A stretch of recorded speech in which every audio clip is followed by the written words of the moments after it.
नमस्कार दोस्तों, मैं आपका दोस्त अजय कुमार द्विवेदी आज आपके समक्ष प्रस्तुत हूँ एक नया टॉपिक लेकर जिसका नाम है ऑब्स्ट्रक्टिव एंड गायनेकोलॉजी। तो दोस्तों, आज हम लोग स्टडी करेंगे ऑब्स्ट्रक्टिव एंड गायनेकोलॉजी के बारे में। तो दोस्तों, हमने इसको फर्स्ट चैप्टर के रूप में लिया है और जो हमारा फर्स्ट चैप्टर है वो है इंट्रोडक्शन। तो introduction of obstructive and gynaecology nursing. तो दोस्तों, इंट्रोडक्शन में हम सबसे पहले ये जान लेते हैं कि ऑब्स्ट्रक्टिव क्या है, गायनेकोलॉजी क्या है, क्योंकि जब हम ये जानेंगे तो ये हमें बहुत अच्छे से समझ में आएगा कि हम क्या पढ़ना चाहते हैं, उसकी क्या इम्पोर्टेंस है और वो किस पर्पस से हमारे लिए महत्वपूर्ण है। तो सबसे पहले बात करते हैं ऑब्स्ट्रिक की। दोस्तों, it is the branch of science that deal with the pregnancy and pregnancy related disorders. जो ऑब्स्ट्रिक है उसमें हम लोग स्टडी करते हैं प्रेगनेंसी और प्रेगनेंसी से रिलेटेड डिसऑर्डर्स की। जैसा कि आप सभी जानते हैं कि जो प्रेगनेंसी और प्रेगनेंसी के दौरान होने वाली जितने भी प्रकार के डिसऑर्डर्स हैं वो ऑब्स्ट्रक्टिव के अंदर आते हैं। दूसरा हमारा जो मेन टर्मिनोलॉजी है वो है gynaecology. Gynaecology means it's deal with non pregnancy related female reproductive system disorders.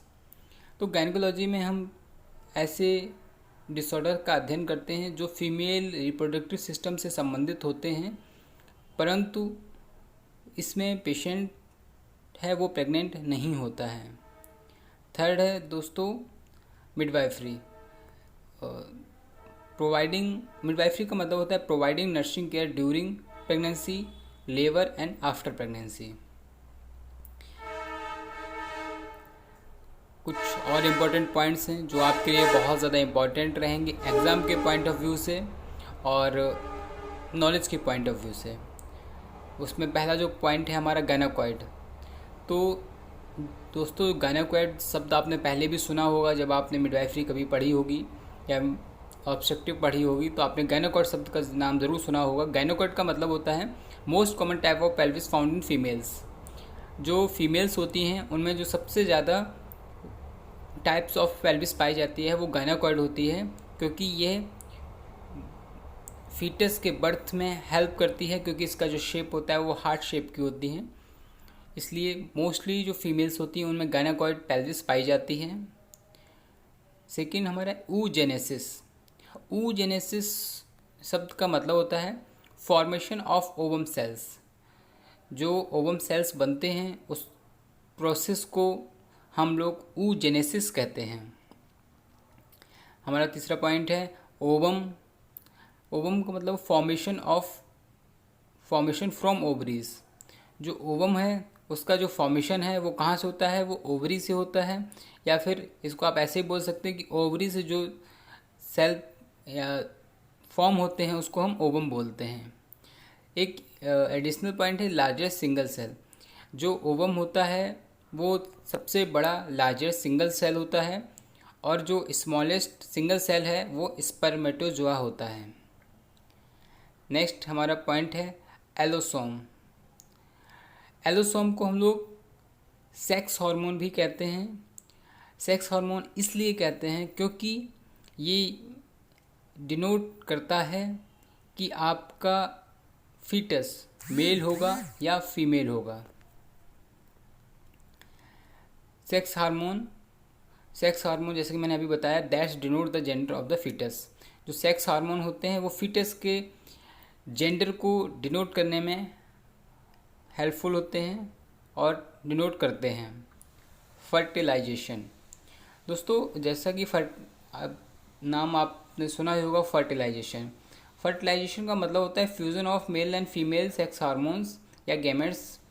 जब ओवम और स्पर्मेटोजोआ का फ्यूज़न होता है तो उस प्रोसेस को हम फर्टिलाइजेशन कहते हैं। नेक्स्ट पॉइंट है जर्म सेल्स।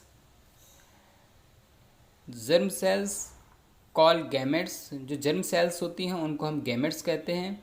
गैमेट्स कौन कौन से होते हैं? एक ओवम होता है जो कि फीमेल्स में पाया जाता है, और एक स्पर्मेटोजोआ होता है जो कि मेल्स में पाया जाता है। गैमेट्स में 20 नंबर ऑफ पेयर्स होते हैं। जैसा कि आप सभी जानते होंगे कि जो मेल यानी ओवम जो होता है उसमें 23 नंबर ऑफ पेयर होते हैं, और स्पर्मेटोजोआ जो होता है उसमें 23 नंबर ऑफ पेयर होते हैं। जब इनका फ्यूज़न होता है यानी फर्टिलाइजेशन होता है तो ये 46 हो जाते हैं, और फर्टिलाइजेशन के बाद ये हेल्प करते हैं फर्दर ग्रोथ के लिए। तो दोस्तों ये हमारा ओवरऑल पॉइंट ऑफ व्यू था। नाउ अब हम आ गए हैं फीमेल रिप्रोडक्टिव सिस्टम पर। तो दोस्तों इसका हम वीडियो वो आपको नेक्स्ट वीडियो में बताएंगे इसके बारे में, और कंप्लीट स्टडी करेंगे इसके बारे में। थैंक यू दोस्तों, आपका बहुत बहुत शुक्रिया। और अगर आपको इसमें कोई प्रॉब्लम लगे तो आप मुझे बताइएगा प्लीज़। Thank you.